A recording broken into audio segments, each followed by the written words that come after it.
श्री कृष्णा श्री कृष्णा श्री कृष्णा श्री कृष्णा। गुरुर्ब्रह्मा गुरुर्विष्णु गुरुर्देवो महेश्वरः गुरुः साक्षात् परं ब्रह्म तस्मै श्री गुरवे नमः। तस्मै श्री गुरवे नमः। अनेक सालों तक सत्संग सुनने के बाद और अनेक प्रकार के महात्माओं से बात होने के बाद फिर भी एक प्रश्न हमेशा पूछा जाता है, और प्रश्न ये है कि स्वामी जी, हम क्या साधना करें? तो सत्संग में जो बताया था, क्या वो ये बताया था कि उपमा कैसा बनावे, पहले उसका इडली कैसा बनावे, फिर इडली के बाद उसका फिर उत्तपम कैसा बनावे, उत्तपम के बाद फिर डोसा कैसा बनावे, और फिर भी बचा है डो तो उसका पेपर डोसा कैसा बनावे। साधना में जो सत्संग में बताते हैं वही करना है, अलग से कुछ नहीं होता। नहीं, मेरे लिए विशेष साधना बताइए। तो हम कहते हैं बी हैप्पी, नहीं नहीं नहीं नहीं, अच्छा बी मिजरेबल। इसलिए इस ग्रंथ में हम लोग जो पढ़ेंगे उसको आपके जीवन में अपने आप को उतारना है। हमको दूसरा कोई मदद नहीं कर सकता, अपनी साधना अपने को ही करनी पड़ती है। पहला श्लोक हम पढ़ रहे, आप हमारे बाद पढ़िएगा, फिर तीसरे श्लोक पे जाएंगे। अपार संसार समुद्र मध्ये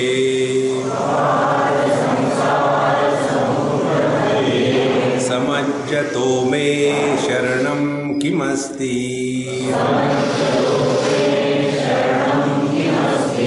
गुरो कृपालो कृपया वदैतत।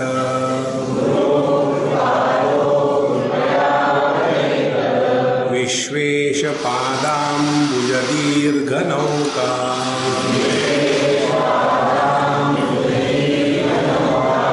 बद्धो हि कोयो विषयानुरागी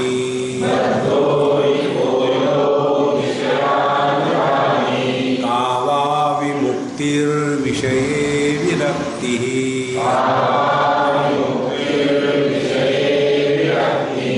को वास्ति घोरो नरकस्वदेहा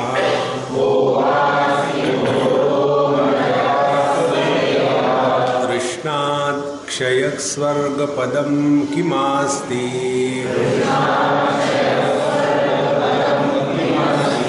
संसारहृत्कश्रुतिजात्मबोधा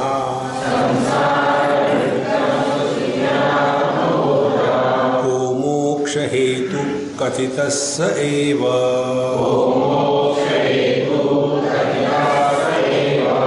द्वारं किमेकं नरकस्य नारी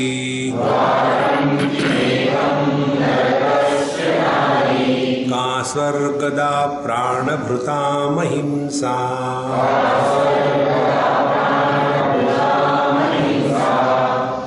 संसार भृत कहा, जो संसार को नष्ट करने वाला है वो कौन है, किसके द्वारा हमारा संसार नष्ट हो जाता है। तो उसके पहले ये समझना आवश्यक है संसार किसको कहते हैं, और जो संसार में रहता है उसको संसारी कहते हैं। जैसे गृहस्थ कौन है, जो गृह में घर में रहता है वो गृहस्थ, जो जंगल में जाने के लिए तैयार है वो वानप्रस्थ। तो संसार कौन है और या क्या है? संसरति इति संसारः, जो नित्य निरंतर बदलने वाला है उसको संसार कहते हैं। तो हम लोगों की परेशानी ये है कि जो पकड़ा नहीं जाता उसको पकड़ने का प्रयत्न करना, और जो छोड़ा नहीं जाता उसको छोड़ने का प्रयत्न करना। पकड़ा नहीं जाता संसार, छोड़ा नहीं जाता परमात्मा। और हमारा पूरा जीवन किसमें लगा है? हम परमात्मा को छोड़ करके और जो पकड़ में नहीं आता उस संसार के पीछे दौड़े भागे जा रहे हैं। तो साधक बनने के स्थान पर मिल्खा सिंह बन गए। तो पूरे लाइफ में केवल दौड़ो दौड़ो, दूसरा कोई धंधा है ही नहीं। और ये दौड़ दौड़ करके फिर एक समय ऐसा आता है, Swami ji I want your advice. Okay, what is the problem? Problem is should I retire? VRS ले लूं क्या? VRS लेके करोगे क्या? घर में बीबी का सर खाओगे और भूखे मरोगे, क्योंकि उसको सर है नहीं। देखो महाराज, इस चक्कर से अपने आप को बचाओ। जीवन में रिटायर नहीं होना है। Never get retired in life. Retirement की बात उसी के दिमाग में आती है जो टायर्ड हो गया है। टायर्ड कौन होता है? टायर्ड वो होता है कि जहां मैं होता है वहां टायर्ड होता है, जहां प्रयत्न है वहां टायर्ड है, जहां कुछ प्राप्ति की इच्छा है वहां टायर्ड है। जैसे आप लोग ये प्राणायाम करते हो, सभी रामदेव बाबा के मारे होंगे, मुझे पूरी विश्वास है। कितनी जगह हम घूमते हैं, बैठे बैठे लोग ऐसा करते हैं। अभी तक मुझे पता नहीं ऐसा करने से क्या होता है, किसी को पता है? बाल हो तो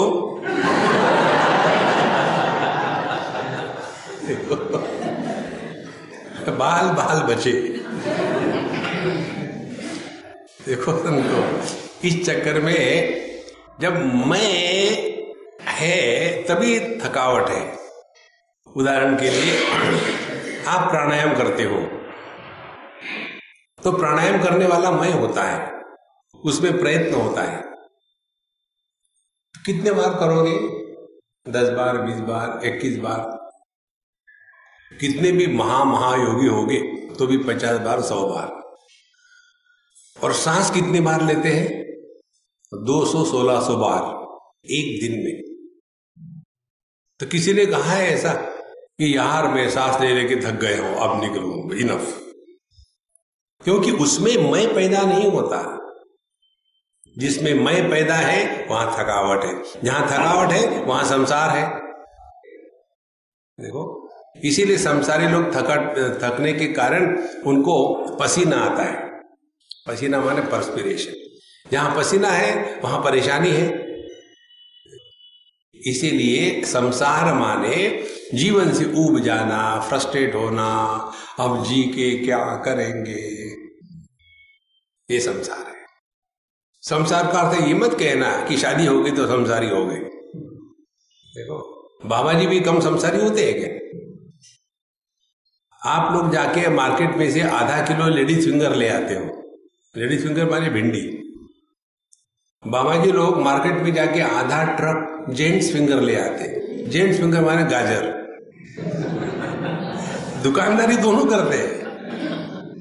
देखो महाराज, संसार का तात्पर्य यही है, किसी भी कारण से परेशान होना, दुखी होना, फ्रस्ट्रेट होना, टायर्ड होना, यही संसार है।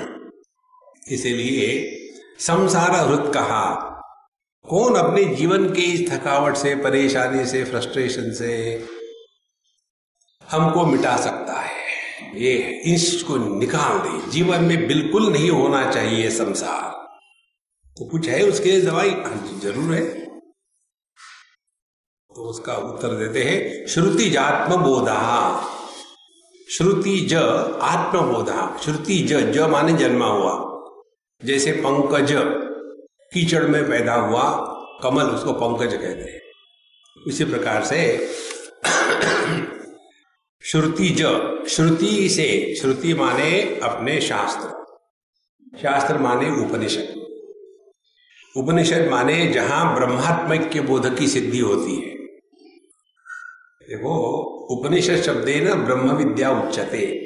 उपनिषद शब्द के द्वारा ब्रह्म विद्या कही गई है। ब्रह्म विद्या माने ये किसी की विद्या नहीं है। देखो, जैसे डॉक्टरी की विद्या, इंजीनियरिंग की विद्या, knowledge of mathematics, knowledge of chemistry, it is not off, यह किसी की विद्या नहीं है, यह विद्या इटसेल्फ। तो यह जो ब्रह्म विद्या है, यह श्रुतिज आत्मबोधः, शास्त्रों में जैसा निर्णय दिया है वैसा हमने अपने आप को पहचानना है। आत्मबोध तो सबको है, किसको नहीं है? हमको कोई पूछे कि भाई आप कौन हो, हम कौन हो? गवर्नर के बाप। आप गुस्सा कर गए?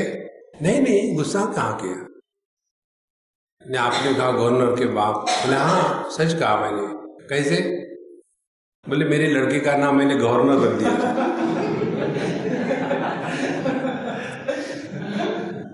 हम पढ़ तो कभी सके नहीं, बड़े तो बन ही नहीं सके।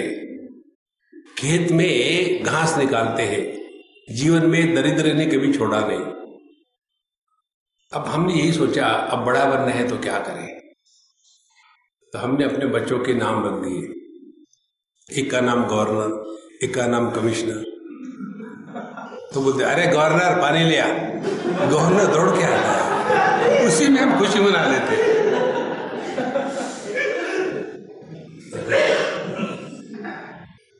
तो इसी प्रकार से कोई अपने आप को समझ ले कि आप ब्रह्म को जानते, हाँ ब्रह्म का बाप हूं। कैसे? लड़के का नाम ब्रह्म रख दिया, लोग रख देते हैं। देखो संतो, हम जो अपने को समझते हैं और शास्त्र जो हमको बताते हैं कि हम क्या है, इसमें जमीन आसमान का अंतर होता है। देखो, हम अपने आप को स्त्री पुरुष जवान बूढ़ा, पढ़ा लिखा अनपढ़, ज्यादा ही पढ़ा लिखा, देखो समझ लेते हैं। हमारा अपने बारे में समझना और जो हम हैं वो होना, देखो कितना फर्क है। तो श्रुतिजात्म बोधः मीन्स हम जो है उसको हमको पहचानना है। जो हम समझते हैं हम है वो नहीं है हम। देखो नॉर्मली जैसे हमारे पास लोग आते हैं तो उनको दो चीजें होती है, एक तो उनको अपना दुख याद आता है,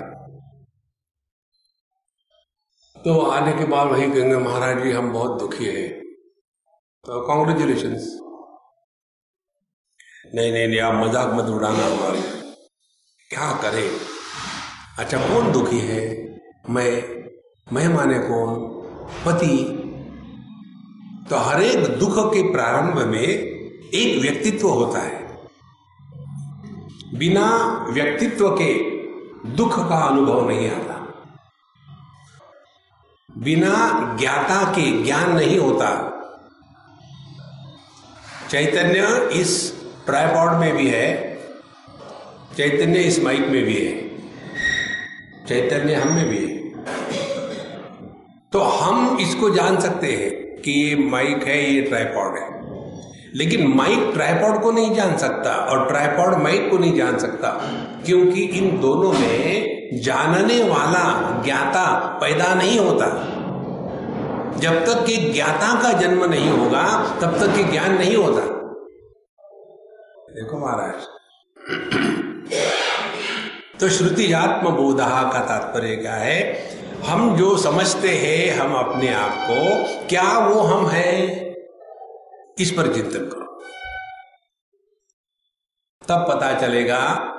ध्यान से सुनना कि हम जो बनते हैं, पति पत्नी भाई बहन सास बहू दोस्त दुश्मन अपना पराया, ये सभी के सभी गौण हैं, ये मुख्य नहीं है। इनका जन्म कहां से होता है?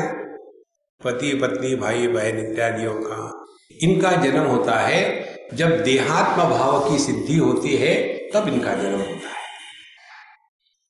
गहरी नींद में हमारा देह के साथ तादात्म्य नहीं होता, उस समय हम कुछ भी नहीं होते। तो ये जो गौणमय पैदा हो गए, पति पत्नी भाई बहन सास बहू इत्यादि, ये तो है ही नहीं ना। तो जो नहीं है वो दुखी हो रहे, और जो नहीं है वो दुखी हो रहे, उसको आप ठीक कैसा करोगे? एक बार हम चले गए पुलिस स्टेशन और कहा कि मैं सरेंडर करने आया हूं। बोले महात्मा जी क्या किया आपने? हमने अपने पत्नी का खून किया। बोले शक्ल से तो नहीं लगता कि मच्छर भी मार पाओगे। नहीं, असल में खून किया है, पकड़ो। तो बोले बताओ कहाँ खून किया? बोले कल के सपने में। सपने में खून किया? हाँ। आप बहुत सज्जन हो ना, इसलिए आए हो, लेकिन गलत जगह आए। आपको पुलिस स्टेशन में नहीं जाना है, आपको मेंटल हॉस्पिटल में जाना है। सपने में यदि हमने किसी का खून किया तो जागृत अवस्था में हमको पनिशमेंट हो सकती है क्या?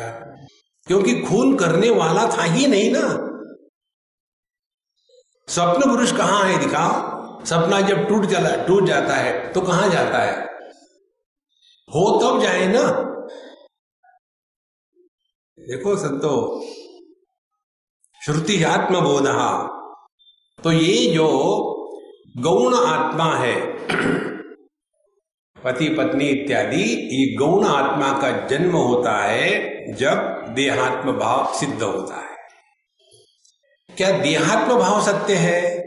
इस पर और चिंतन करें, तब पता चलेगा। देहात्म भाव सत्य इसलिए नहीं है कि जब हम देह के साथ तादात्म्य नहीं करते, जैसे सपना, सुषुप्ति या समाधि, तब भी हम रहते हैं। तो हमारे होने के लिए देह के साथ तादात्म्य करने की आवश्यकता नहीं है।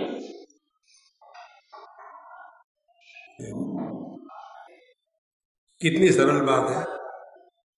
ये जब समझ में आ जाता है तब व्यक्ति की साधना क्या होगी? साधना होगी देहात्म भाव की निवृत्ति। यदि देहात्म भाव की निवृत्ति नहीं हो रही है तो हम आध्यात्मिक साधना कर रहे हैं, अपने आप को बेवकूफ बना रहे हैं। और ये देहात्म भाव की निवृत्ति के लक्षण क्या है? बहुत सिंपल बात है, कठिन नहीं है। देहात्म भाव के निवृत्ति के दो लक्षण हैं केवल। पहला लक्षण यह है कि हमारे जीवन में संग्रह बुद्धि समाप्त होने लगती है। संग्रह बुद्धि माने चीजों को इकट्ठा करना। आप अपने अपने घर में जाके देखो कितना कूड़ा करकट इकट्ठा करके रखा है। अपने यहाँ दिवाली के पहले घर की साफ सफाई करने का एक रिवाज है, साफ सफाई करने। तो एक घर में सब साफ सफाई के लिए सब निकाला सामान, पोता पोती हो गई।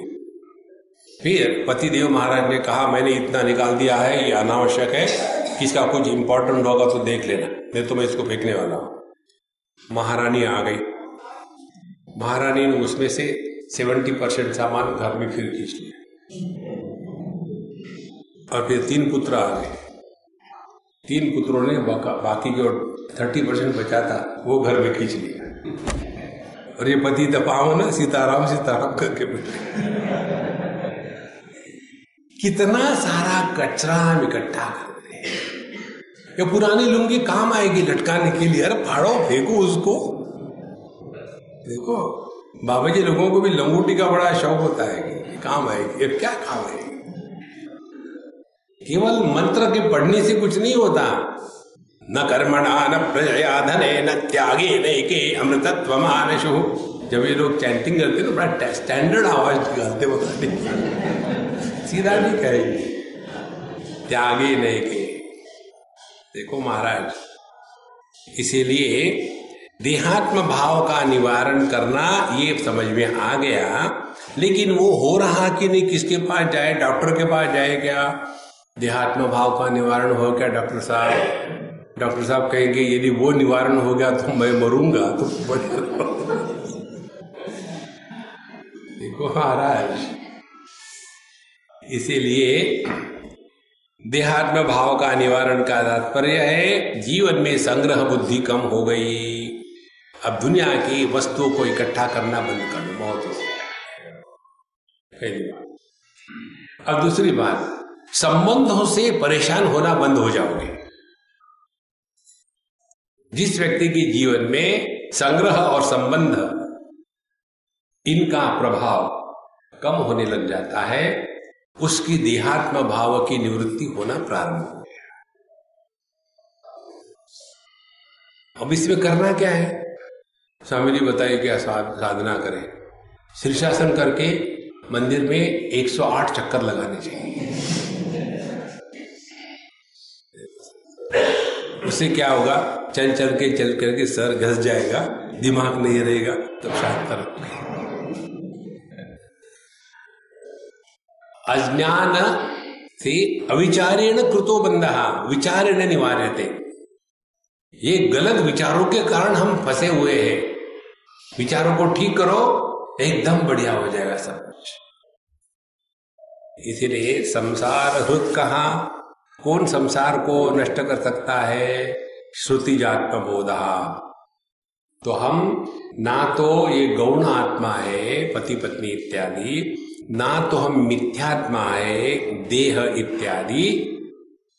अब हम देह नहीं है, ये तो हो गया, फिर हम कौन है? हम है तो सही, कौन है हम? प्रश्न आता है।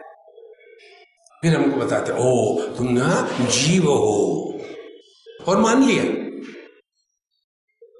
जैसे ईश्वर का वर्णन आता है, भगवान क्या है? भगवान सत्यम ज्ञानम अनंतम ब्रह्म यो वेद निहितम गुहायाम परमे व्योमन्न सोष्णुते सर्वान कामान सह। अच्छा, ये है परमात्मा। अच्छा, जीवात्मा क्या है? जीवात्मा ढूंढो क्या है जीवात्मा। अयम अहम कुतो भवति चिन्वतः। देखो, अयि पतत्यहम निज विचारणम। ये जो मैं है, कौन है? चिन्वतः, इस प्रकार से जो चिंतन करता है। अयि अरे पतति अहम, ये जो मैं करने वाला है वो गायब हो जाता है। और अहम नाश भाजी अहम तया स्फुरति वृत स्वयं। जब ये छोटा मैं खत्म हो गया, तब केवल वो मैं प्रकट होता है जो कभी खत्म नहीं होता।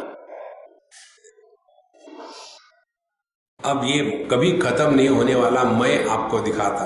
देखो, आप लोगों ने ये कई बार कहा होगा, कल रात को नींद तो अच्छी आ गई मुझे, लेकिन बीच में 2-4 सपने खराब आए थे, कहते हैं ना। अब ये किसने कहा है? नींद अच्छी आई थी, यह जागृत पुरुष नहीं कह सकता, क्योंकि नींद में जागृत पुरुष नहीं था। और बीच में खराब सपने आए थे, ये भी जागृत पुरुष नहीं कह सकता, क्योंकि सपने में जागृत पुरुष नहीं था। लेकिन कहते तो है ना हम, तो कौन कह रहा है? तो जो नींद में था लेकिन सो नहीं रहा था, जो सपने में था लेकिन स्वप्न पुरुष नहीं बना, और जो जागृत में है लेकिन जागृत पुरुष नहीं बोल रहा है, परमात्मा बोल रहा है। ये मैं, असली मैं है। देखो, भगवद गीता का 15वां अध्याय लोग खाने के पहले कहते हैं। ध्यान उसके श्लोकों के अर्थ कितने नहीं होता है, थोड़ी खीर और डाल दो। सर्वस्य चाहं हृदि सन्निविष्टः मत्त स्मृति ज्ञानमपोहनञ्च। मेरे ही कारण ज्ञानम, जागृत, स्वप्न और सुषुप्ति और चकारात समाधि, मेरे ही कारण जागृत, स्वप्न, सुषुप्ति, समाधि ये है, लेकिन मैं इनके द्वारा कभी प्रभावित नहीं होता। ये है श्रुतिजात्म बोधः। केवल अपने इस मैं को पहचानना है। इस मैं को जिसने पहचान लिया है, तुलसीदास जी कहते हैं, ज्ञान मान जहूं एक हो नाही। इस ज्ञान, इस मैं को जिसने पहचाना है उसके जीवन में किसी प्रकार का मान माने अभिमान नहीं होता। मान का तात्पर्य नापना। देहात्म भाव के साथ तादात्म्य हुआ तो हमने अपने आप को देश काल वस्तु से नापा है।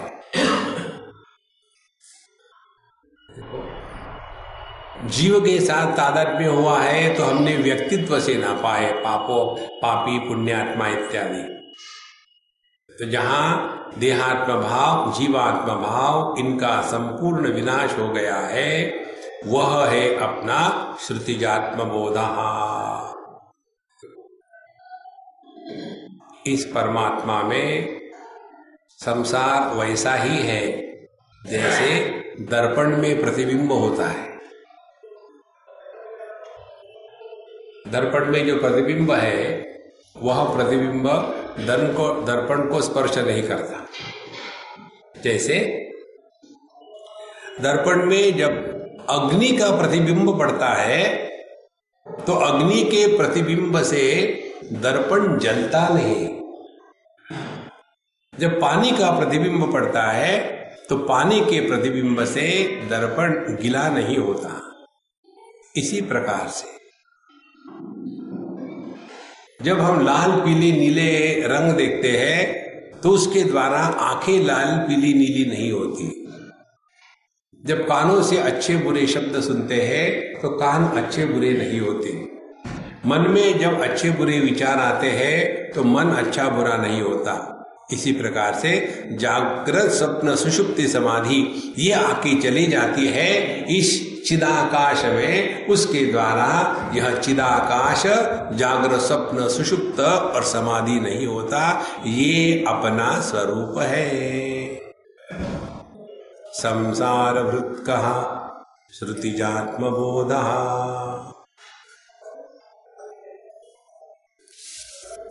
आगे कहते हैं को मोक्ष हेतु कथितस्य एव। और मोक्ष का हेतु, मोक्ष किससे होता है, मोक्ष का कारण क्या है? स एव वही श्रुतिजात्म बोधा। बंधन यही है, गलत फहमी को बंधन कहते हैं। जैसे सपने में हम कुछ अच्छा बुरा सपना देखते हैं और दुखी होकर के उठ जाते हैं। जैसे उठ जाते हैं तो तुरंत पता चलता अरे यार वो सपना था, कितना भी अच्छा हो कितना भी बुरा हो। इसी प्रकार से जब इस जागृत सपने से जग जाते हैं ना संत लोग, तो यदि आपको सपना ऐसा पड़ा कि आप सपने में फेल हो गए। हमने एक बार बताया था, ये एक बच्चा सुबह उठ करके रो रहा था, जोर जोर से रो रहा था। तो बाप ने कहा सुबह सुबह उठ के रोता है, अपनी माँ पर गया, क्या हो गया? तो बोले पापा मैंने बहुत बुरा सपना देखा है। क्या सपना देखा है बाबा? मैंने सपना ये देखा है कि मैं फेल हो गया। तो बाप कहता है सपने में भी नहीं पास हो सकता, तो असल में क्या पास होगा? देखो, तो जैसे सपने में अच्छा बुरा होने के बाद जागृत अवस्था में उसका अभिमान थोड़ी होता है। देखो, इसी प्रकार से इस जागृत सपने से जो जग जाता है उसको अपने रियलाइजेशन का अभिमान नहीं होता, वही मोक्ष है। नहीं तो पता नहीं आजकल लोग बड़े अज्ञानी हैं। जो अन्य को अज्ञानी कहता है वो स्वयं अज्ञान शिरोमणि होता है। देखो महाराज, तो मोक्ष यही है, अपनी जो गलत फहमी है इस गलत फहमी से अपने आप को बचाना, यही मोक्ष है। तो को मोक्ष हेतु कथितस्य एव। उसके बाद द्वारम किमेकम नरकस्य नारी। अब मैं क्या कहूँ, भगवान शंकराचार्य का कहा हुआ है, मैंने कुछ नहीं कहा। नारी ये शब्द जो है इसका ओरिजिनल शब्द है स्त्री। हमारे यूपी के भैया लोग जो है ना, वो स के पहले ई लगाते हैं उच्चारण करने में। स्टेशन नहीं कह सकते, वो स्टेशन कहेंगे। वो स्माइल नहीं कह सकते, स्माइल कहते हैं। इसीलिए स्त्री नहीं कहते, वो स्त्री कहते हैं। क्योंकि गर्म होती है स्त्री। स्त्री ये शब्द जो है ये 3 वर्णों से बनता है, स, त और र। STRI, स्त्री। तो 3 गुण है ये, सत्व, रजस, तमस। और स्त्रीलिंग बनाने के लिए उसको इन प्रत्यय लगा दिया, स्त्री हो गई। तो सत्व, रजस, तमस ये प्रकृति है। तो कहते हैं यहां द्वारम किमेकम नरकस्य, नरक का दरवाजा क्या है? तो कहते हैं जो प्रकृति में फंसे हैं वो नरक में गारंटी से जाएंगे। प्रकृति में फंसना माने केवल मटेरियलिस्ट, भौतिकवादी। भौतिकवाद यही है, दुनिया भर का इकट्ठा करते रहो, इकट्ठा करते रहो। भगवान श्री कृष्ण अर्जुन के इस प्रश्न का उत्तर देते हैं। अर्जुन का प्रश्न था, मनुष्य गलत कार्य क्यों करता है? अत केन प्रयुक्तोयम पापम चरति पुरुषः अनिच्छन्नपि। तो भगवान कहते हैं, काम एष क्रोध एषः रजोगुण समुद्भवः महाअशनः महापाप्मा विद्धेनमिह वैरिणम्। तो मनुष्य जब कामना के द्वारा प्रभावित हो जाता है तो किसी भी प्रकार का पाप कर सकता है, क्योंकि कामना कैसी है? महाअशनः। कितना भी इस कामना को पूरा करने का प्रयत्न करो, आज तक किसी की भी कामना पूरी नहीं हुई। कामना को पूरा करना ये अध्यात्म नहीं है। हम लोगों की जो स्पिरिचुअलिटी है ना, वो स्पिरिचुअलिटी है ही नहीं।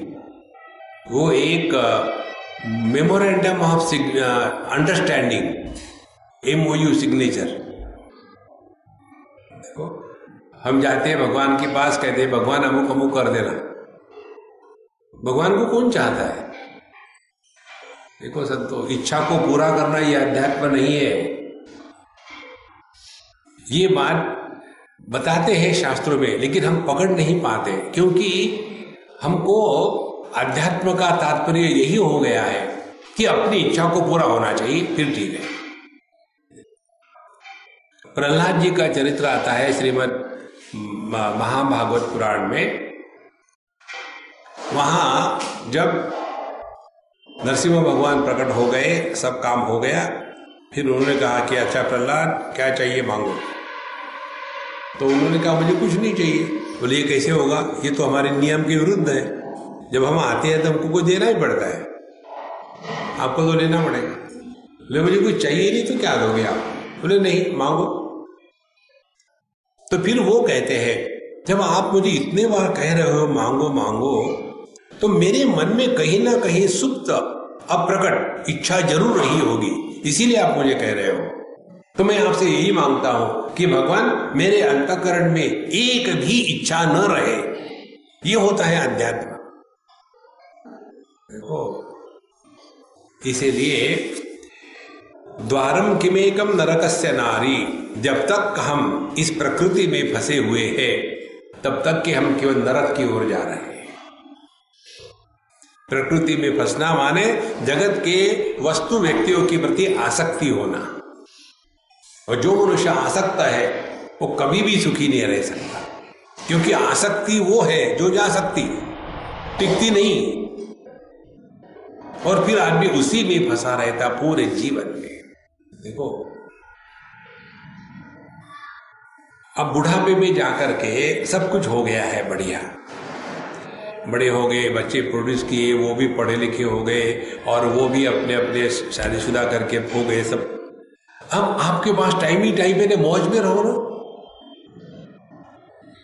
नहीं नहीं नहीं, जब तक हम अपने पोतों को संस्कार नहीं देंगे तब तक हमारा जीवन पूर्ण कैसा होगा? जब वो तुम्हारे संस्कार करेंगे जिंदा जी, तब समझ में आएगा। देखो, हमने तो अपना जीवन बर्बाद कर लिया, अब उन बच्चों को उनका जीवन बर्बाद कर रहे हो, तुम क्यों उनको मदद कर रहे हो? देखो, हर घर में यही समस्या है। ये दादा दादी नाना नानी बच्चों को परेशान कर देते हैं। समझदार यदि हो तो दूर रहो। एक जगह की बात है, दूसरे देश की, अपने गुजरातियों की बात है। तो उन्होंने मुझे कहा, स्वामी जी आप मुझे कुछ बताइए, आपको तो हमारे घर की सब परिस्थिति मालूम है। तो क्या? हमने कहा देखो, आपको जो करना है करो, मैं आपको सिद्धांत बताता हूं। Keep away and remain close, और remain close and keep away, you decide. दूर रह करके आदमी जितना करीब होता है उतना नजदीक रह करके करीब नहीं होता। नहीं तो 24 घंटे वही खट खट खट खट चल रही है। देखो, यही प्रकृति में फंसना है। और फिर ऐसा व्यक्ति किमेकम नरकस्य नारी, नरक माने क्या? नरक माने जहां दुख ही दुख है और कुछ नहीं है। एक सज्जन ने हमको पूछा था प्रश्न, स्वामी जी कितने प्रकार के नरक होते हैं? हमने कहा भागवत के 7वें स्कंद में चले जाओ, वहां मेनू है, 28 प्रकार के भिन्न भिन्न नरक है, चूज कर लो। स्वर्ग एक प्रकार का है। देखो, दुख अनेक प्रकार के होते हैं, आनंद एक प्रकार का होता है। इसीलिए नरक माने हमेशा दुखी रहना, फ्रस्ट्रेट रहना। जैसे एक बार एक सज्जन हमको मिलने को आए और कुछ बोल रहे थे। हमने कहा वहां खड़े रहो और बोलो, नजदीक मत आना। तो बोले अभी बताऊं? उन्होंने पहले मेरे प्रश्न का उत्तर दो। तो बोले क्या प्रश्न है आपका? हमने कहा आपका घर रेलवे ट्रैक के पास है क्या? बोले आपको कैसे पता चला? हमने कहा मेरे क्वेश्चन मत करो, हाँ या ना जवाब दो। बोले हाँ रेलवे ट्रैक के पास है। ना अब बोलो। तो बोले पहले ये बताओ आपको कैसे पता चला? हमने कहा आप मेरे पास होकर के बोल रहे थे, ऐसा बोल रहे थे कि जैसे लोनावाला से लंदन अपने मुख से बोल रहे, फोन से नहीं बोल रहे। अरे यार क्या कर रहे हो? जो व्यक्ति रेलवे ट्रैक के पास रहता है उसको धीरे धीरे आदत हो जाती है चिल्ला चिल्ला के बोलने की। देखो, इसी प्रकार से जो व्यक्ति ताजा ताजा नरक से आया है वो इस दुनिया में दुखी रहता है, और जो स्वर्ग से आया है वो हमेशा मस्त रहता है। अब इसका अर्थ ये मत निकालना वो लगते हैं वो नरक से आए।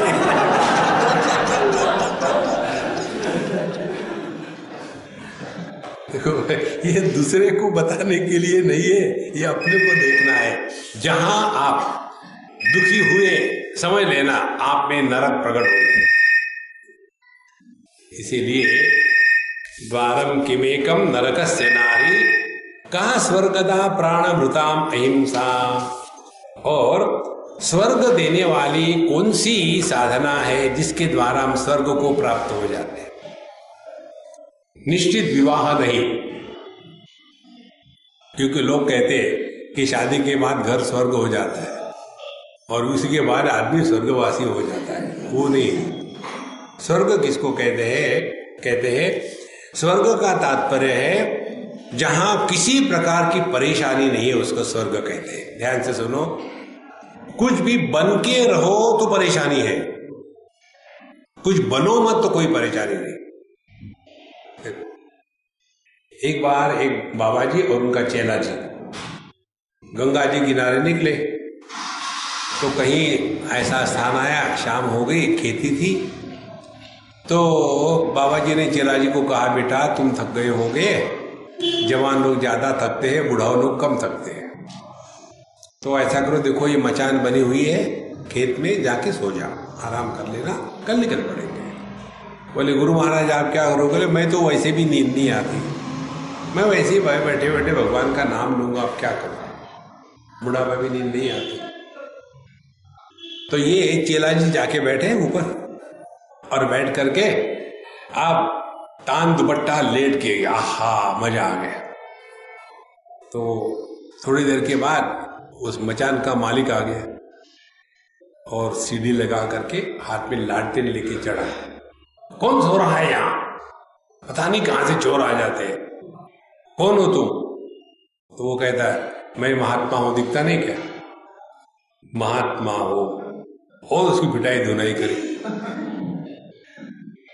दूसरे दिन जब जाने का सवाल आया तब चेला जी कहते, महाराज जी कल मैंने आराम किया था, आज आप कर लो।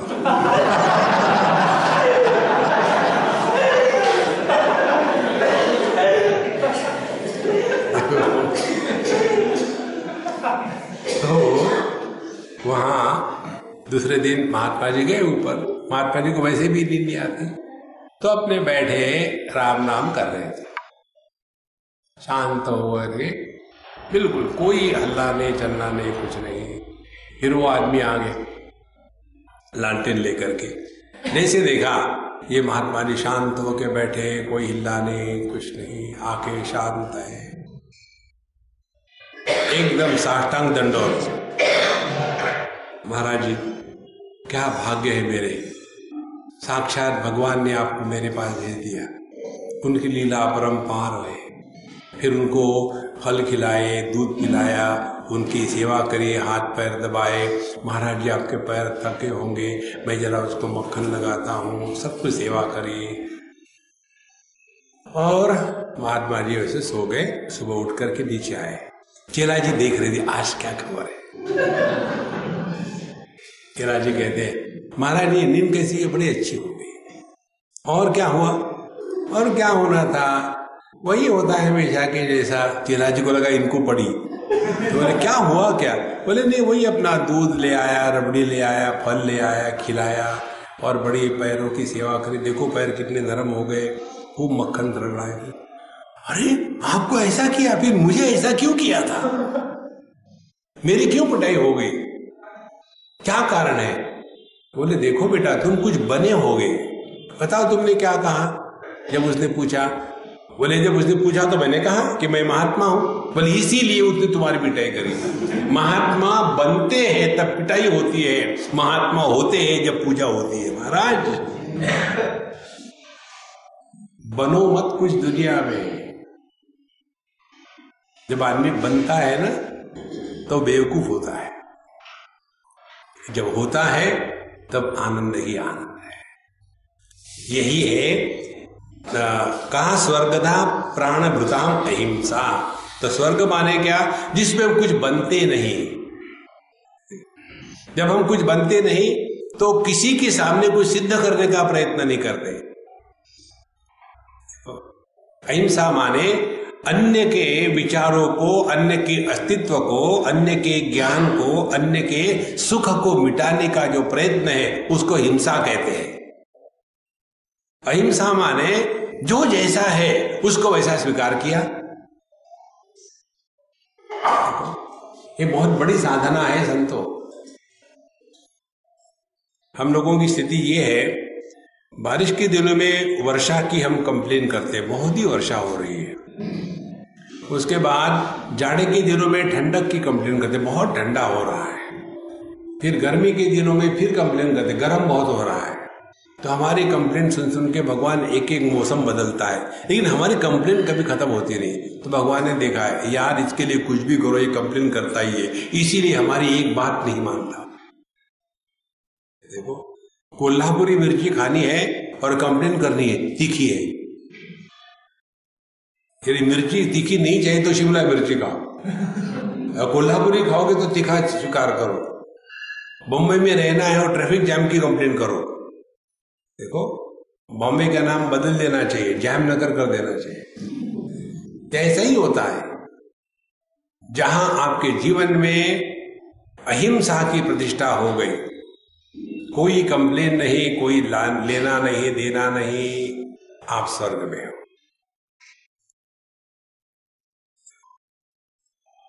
इसीलिए स्वर्ग देने वाली साधना क्या है? प्राणभृताम अहिंसा। किसी के मन को मत दुखाओ, किसी के शरीर को मत कष्ट दो, किसी के अस्तित्व को ना मिटावे। देखो घरों में यही होता है, ये सास बहू का जो चक्कर है वो यही है। अपनी लड़की दूध की धुली है, दूसरे की लड़की है वो धुली नहीं है, उसको धुलाई करनी है। का स्वर्गदा प्राणभृताम अहिंसा। आगे चलते हैं। शेते सुखम कस्तु समाधिनिष्ठो जाग जागर्ति को वा सदसद्विवेकी केशत्र वसन्ति निजेन्द्रियाणि तान्येव मित्राणि जितानि यानि।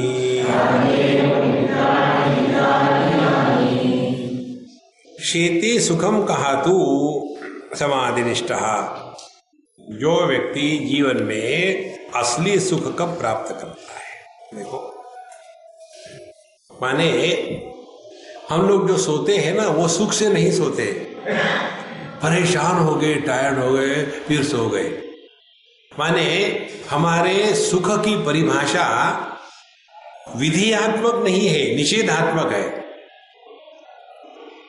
दुख के अभाव को ही हमने सुख समझा है।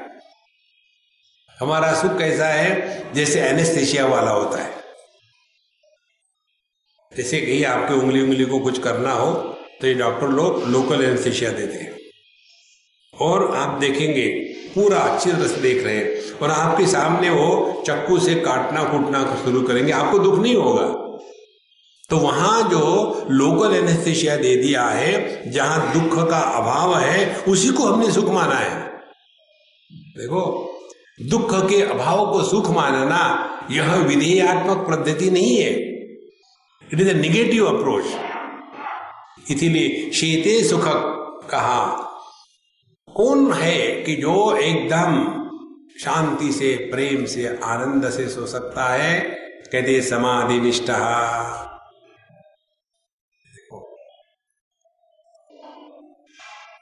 8 घंटे की नींद और 15 मिनट का सावधानी से जीना एक जैसा होता है, जिसको अंग्रेजी लोग कहते हैं पावर नैप। 15 मिनट के लिए सो गए, फ्रेश हो गए। 15 मिनट के क्या किया हमने? अपने मैं को त्याग दिया था। आप कुछ भी नहीं, बस 15 मिनट हमको नोबडी होकर के रहना है। तो जैसे पावर नैप में चले गए, नोबडी है तो no tiredness, somebody is some tiredness. तो असली कौन है वह कि जो सुख से सो सकता है? जो व्यक्ति समाधिनिष्ठ है। समाधिनिष्ठ का अर्थ समझ लेना, धारणा, ध्यान, समाधि 3 बातों को इकट्ठा जब करते हैं तब उसको संयम कहते हैं। यह शब्द भगवान श्री कृष्ण ने भगवद गीता में प्रयोग किया है। या निशा सर्वभूतानाम तस्याम जागर्ति संयमी। संयमी माने जिसका मन देश, वस्तु और काल इन तीनों को लेकर के विचलित नहीं होता, वह समाधिनिष्ठ है। हमारा मन देश को लेकर के विक्षेपित हो जाता है। जैसे हम लोग यहाँ हैं तो यहाँ थोड़ी रहेंगे, याद आएगी। हम लोग जब गए थे ना वहाँ जाखोली कैंप में, तब ऐसा हुआ था, अरे अब यहाँ हो तो यहाँ रहो ना, जाखोली जाने की क्या जरूरत है। लेकिन मनुष्य का मन ऐसा है कि जहां है वहां नहीं रहेंगे, एक स्थान से दूसरे स्थान चलेंगे। वस्तु, यहाँ का खाना ऐसा है ना, ठीक ही है, लेकिन हमने वहां का जो खाना खाया था ना वो बहुत भयानक था। अब वहां की क्यों याद कर रहे हो? वस्तु की जहां रहो। फिर काल का, जब हम छोटे थे तब की बात है। अरे हु केयर्स यार, जब हम छोटे थे। तो हमारा जो मन है, यह मन देश, काल और वस्तु इनमें भटकते रहता है। तो समाधिनिष्ठ कौन है? जिसका मन देश, काल, वस्तु में भटकता नहीं, वह समाधिनिष्ठ है। अब जैसे आप लोग यहां बैठे हो और मैं पिछले 50 मिनट से बोले जा रहा हूं। 50 मिनट में आपने कितने मिनट सुना?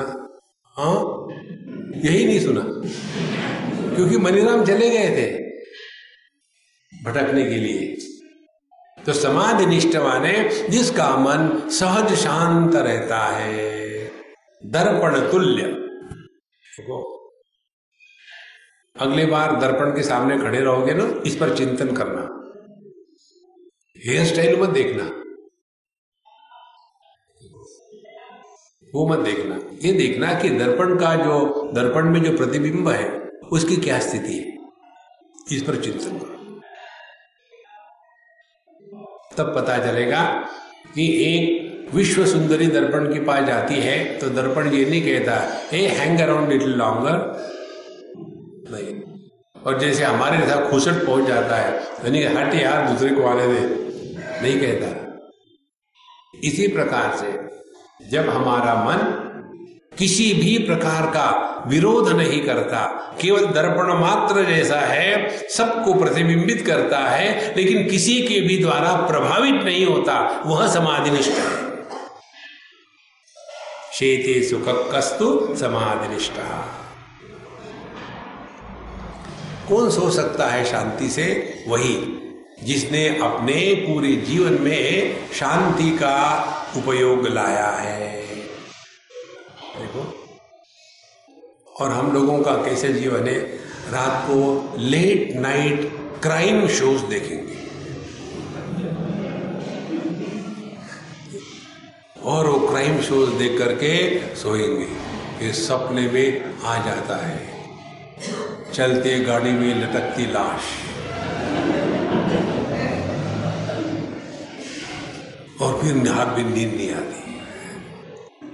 देखो, हम लोग खाने का ध्यान रखते हैं क्योंकि फिगर की फिक्र है, कपड़ों का ध्यान रखते हैं क्योंकि लोग क्या कहेंगे, जूतों का ध्यान रखते हैं ताकि कोई चुरा के न ले जावे, लेकिन अपने मन का कितना ध्यान रखा है महाराज? जिसका ध्यान रखना चाहिए उसका नहीं रखते। इसीलिए शेति सुखकस्तु समाधिनिष्ठः। तो जितनी साधना है आध्यात्मिक, यही है अपने मन के संतुलन को बनाए रखना। किसी भी हालत में मन के संतुलन को विक्षेपित नहीं होने देना, यही सब साधना है। हमारे मन का संतुलन बिगड़ने का कारण है, हमें जब भी हम मेडिटेशन के लिए बैठते हैं ना, तो मन में बहुत भयानक विचार आते हैं, बुरे बुरे विचार आते हैं। क्या करें? मेडिटेशन मत करो। लोग तो कहते हैं मेडिटेशन करो, फिर करो, लेकिन बुरे विचार आते हैं तो मत करो। अब डिसाइड करो तुमको क्या चाहिए, बुरे विचार चाहिए कि मेडिटेशन चाहिए। कंप्लेन करने से कुछ नहीं होता। इसलिए दो प्रकार के लोग हमको प्रश्न पूछते हैं, छोटे बच्चे और बुढ़ाओ। छोटे बच्चों के प्रश्न में जिज्ञासा होती है, बुढ़ाओं के प्रश्न नहीं होते, कंप्लेन होती है। देखो, चिंतन शुरू करो तब पता चलेगा शेते सुखम कस्तु समाधिनिष्ठः, नो कंप्लेन। आगे जागृति कोमा सरसन विवेकी। और कौन जग रहा है? तीन प्रकार के विवेक कहा जाता है शास्त्रों में, 3-4 प्रकार का विवेक। एक विवेक होता है जड़ चेतन विवेक, ये सांख्य के अनुसार है। जड़ चेतन माने क्या? जानने वाला चेतन होता है, जाना गया जड़ होता है, इसको कहते हैं जड़ चेतन विवेक। जैसे मैं जानने वाला, माइक जाना गया, तो मैं चेतन, माइक जड़। मैं जानने वाला और यह कैमरा जाना गया, तो मैं चेतन और कैमरा जड़। मैं जानने वाला, मैं आपको जान रहा हूं, मैं चेतन, आप जड़। देखो महाराज, और असल में सच है, झूठ थोड़ी है। जो मैं देख रहा हूं वो थोड़ी है आप तो वही है जो मैं हूं। देखो महाराज, ये है जड़ चेतन विवेक। दूसरा है सुख दुख विवेक। किसी ने हमारी तारीफ नहीं करी तो दुख नहीं होता, लेकिन जब किसी की दूसरे की निंदा करते तो बड़ा आनंद आता है। देखो, सुख दुख विवेक। और असली विवेक है वेदांत का, जिसमें कहते हैं सद असद विवेक। सद असद विवेक का तात्पर्य समझ लो। हमारे हाथ में क्या है माने सत्ता, सत क्या है? पुस्तक है, अब निकाल दिया। अब हमारे हाथ में क्या है? पुस्तक नहीं है। तो हमने इस वस्तु को दो प्रकार से जाना है और नहीं है।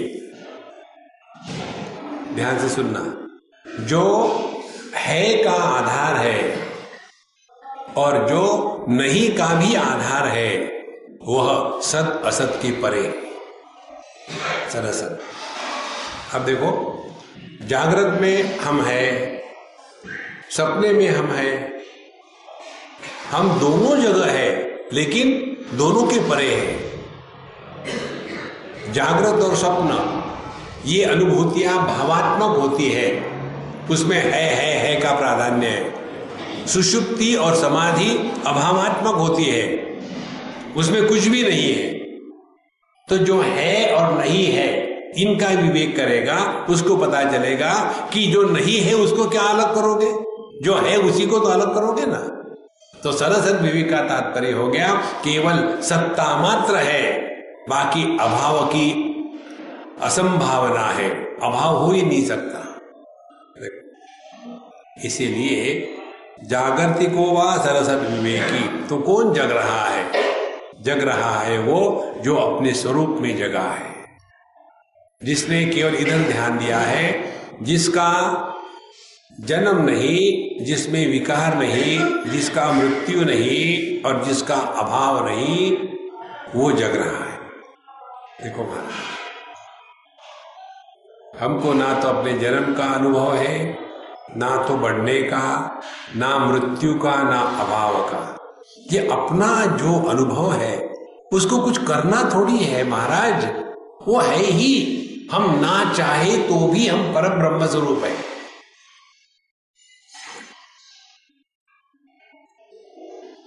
उसको कहते हैं हम जग गए। या निशा सर्वभूतानाम तस्याम जागृति संयमी। जो संयमी पुरुष है, जिसने अपने मन को धारणा ध्यान समाधि के द्वारा एकत्रित कर लिया है, ऐसा साधक पश्यतो मुने है, जो जग गया अपने स्वरूप में, वो उस तत्व को जानता है जिसको अज्ञानी लोग नहीं पहचान पाते। और जो अज्ञानी जिस ये द्वैत को सत्य समझते हैं, उसके प्रति यह ज्ञानी एकदम सुप्त हो गया है, उसके लिए अज्ञानी का जगत है ही नहीं। इसीलिए जागृतिको वा सरसद विवेकी, तो यही ध्यान रखना है। ध्यान देना है, करना नहीं। ध्यान देना है। के शत्रवः संति निजेंद्रियाणि, और सबसे बड़े शत्रु कौन है हमारे जीवन में? कहते हैं निजेंद्रियाणि, अपने ही इंद्रिय हमारे सबसे बड़े शत्रु है। देखो भगवान कृष्ण अर्जुन के प्रश्न में जब बताते हैं ना, काम एष क्रोधेश गुण समुद्भवः, काम क्रोध ही हमारा विद्धि एनम इह वैरिणम, वैरी माने शत्रु, तो काम क्रोध यही हमारे शत्रु है। फिर आगे भगवान प्रश्न उठाते हैं कि ये काम क्रोध को जीतना हो तो पहले मालूम तो चाहिए कि वो कहाँ बैठे हैं, तभी तो उनको पकड़ेंगे। तो कथा कहते हैं इंद्रियाणि मनोबुद्धि अस्याधिष्ठान उच्यते। ये काम क्रोध का अधिष्ठान कहाँ रह करके ये अपना कार्य करते हैं, पाप कर्मों में लगाते हैं? कहते इंद्रिय, मन और बुद्धि। तो कामना पहले हमारे इंद्रियों को जीत लेती है। इंद्रियों को जीत लिया, उसके पश्चात यह काम जो है ये मन पर प्रभाव डालने लग जाता है। जब मन पर काम का प्रभाव आता है तब व्यक्ति छोटी छोटी चीजों को लेकर के बड़ा इमोशनल हो जाता है। समझ लेना, काम ने इंद्रियों से हट करके मन के ऊपर कब्जा कर लिया है। और ऐसा व्यक्ति बहुत सेंटिमेंटल हो जाता है, फुस-फुस करके रहेगा, अलग से रहेगा, सबसे बात नहीं करेंगे। फिर कोई जाके पूछेगा क्या हो गया आपको, क्या होना बाकी है? किसी ने आपका अपमान किया? कब किसी ने हमारा मान किया है? आप किसी कारण दुखी हो गया? हम कब सुखी थे? एक लगा फिर ठिकाने। देखो, समझ लेना कि वो व्यक्ति अब काम के द्वारा मन को उसने पकड़ लिया है। अच्छा, अब मन को जीत लिया, फिर काम चला जाता है बुद्धि में। बुद्धि में जाने के बाद फिर अधर्मम धर्मैति या मन्यते तमसावृता सर्वार्थान विपरीताश्च बुद्धि सा पार्थ तामसी। काम जब बुद्धि में प्रवेश कर लेता है तो अधर्म को ही धर्म कहने के लिए हिचकता नहीं। उन्होंने 7 लाख रुपए का करप्शन किया है, ज्यादा थोड़ी है। देखो, माने करप्शन ये बुरी बात कहां हो गई? जब बाकी के लोग हजारों करोड़ का करप्शन करते हैं, इन्होंने तो 7 ही लाख का किया है, ज्यादा थोड़ी है। तो समझ लेना, अब यह जो काम है इसने बुद्धि में प्रवेश कर लिया है। देखो महाराज, तो ये 3 है, इंद्रिय, मन, बुद्धि। अब सबसे स्थूल जो है वही हमारे हाथ में है। तो सबसे स्थूल है अपनी इंद्रिय। इसीलिए कहते हैं के शत्रु वहां संति निजेंद्रियाणी। जब हमारी इंद्रिय हमारे कंट्रोल में नहीं है तो हम अपने सबसे बड़े शत्रु हैं।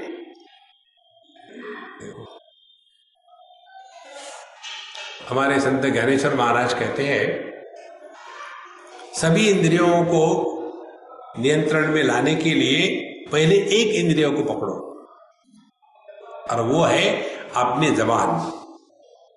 अपनी जबान जो है वो 2 in 1 है। जब ये चखने का काम करती है तब इसको रसना कहते हैं, जब ये बोलने का काम करती है तब इसको जिह्वा कहते हैं। इसको कंट्रोल करो, खाने को लेकर के और बोलने को लेकर के। कितनी बार ऐसा होता है ना, कहना नहीं चाहिए लेकिन हमारे मुंह से पड़ोसी की बहू अच्छी, और कहना नहीं चाहिए, मालूम है तो क्यों बोल रहे हो? देखो, कंट्रोल नहीं है। तो हमारे शत्रु यदि कोई है तो अपनी इंद्रिय। तो पूरी साधना यही है, हम इंद्रियों को नियंत्रण में रखें समझदारी के साथ, अन्यथा हम इन्हीं इंद्रियों के द्वारा मारे जाते हैं। के शत्रवस्सन्ति निजेंद्रियाणि। और सबसे पहला इंद्रिय जागृत हो जाता है अपनी रसना। छोटा सा बच्चा हार्डली 4 साल का, वो कहता है मुझे दूध नहीं अच्छा लगता, मुझे कॉफी चाहिए। अब अच्छा नहीं लगता, ध्यान से सुनो, कामना माने राग द्वेष। राग द्वेष का कोई भी लॉजिक नहीं है, कोई लॉजिक नहीं है। एक कहता है मुझे लाल रंग अच्छा लगता है, दूसरा कहता है मुझे पीला अच्छा लगता है। क्या लॉजिक है? कुछ नहीं। अभी हम कहाँ थे, वहाँ कोयम्बतूर में कहीं डिनर था, 2 लड़के आए एग्जैक्ट एक जैसे। तो उसकी माँ भी आके नमस्कार चमत्कार की। हमने कहा ये आइडेंटिकल ट्विंस है क्या? बोले हाँ आइडेंटिकल ट्विंस है। तो मैंने उसको पूछा तुमको कौन सा रंग अच्छा लगता है? बोले मुझे पिंक अच्छा लगता है। तुमको कौन सा अच्छा लगता है? बोले मुझे ब्राउन अच्छा लगता है। अब इसको पूछा तुमको पिंक क्यों अच्छा लगता है? अच्छा लगता है, क्यों, क्या होता है? उसको पूछा तुमको ब्राउन क्यों अच्छा लगता है? लगता है। कोई लॉजिक है क्या? हमको कोई चीज अच्छी लगती है या नहीं लगती, इसका कोई लॉजिक नहीं है, और पूरा जीवन इसी को लेकर के चलता है, अच्छा लगना बुरा। यही हमारे शत्रु है, और ये शत्रु काम करते हैं इंद्रियों के माध्यम से। तो काम शत्रु है, लेकिन ये काम कर रहा है इंद्रियों के माध्यम से, इसीलिए निजेंद्रियाणी यही हमारे शत्रु बन गए। फिर मित्र कौन है? मित्राणी जितानि तानि। मित्र हमारे वही है, यदि हमारी इंद्रियों को हम जीत ले तो वही हमारे मित्र बन जाते हैं। देखो महाराज, इस प्रकार से इंद्रियों को जीतना यही आध्यात्मिक साधना है। अगले बार करेंगे। ओम पूर्णमदः पूर्णमिदं पूर्णात् पूर्णमुदच्यते पूर्णस्य पूर्णमादाय पूर्णमेवावशिष्यते। ओम शांति शांति शांति। हरि ओम। श्री गुरुभ्यो नमः। हरि ओम।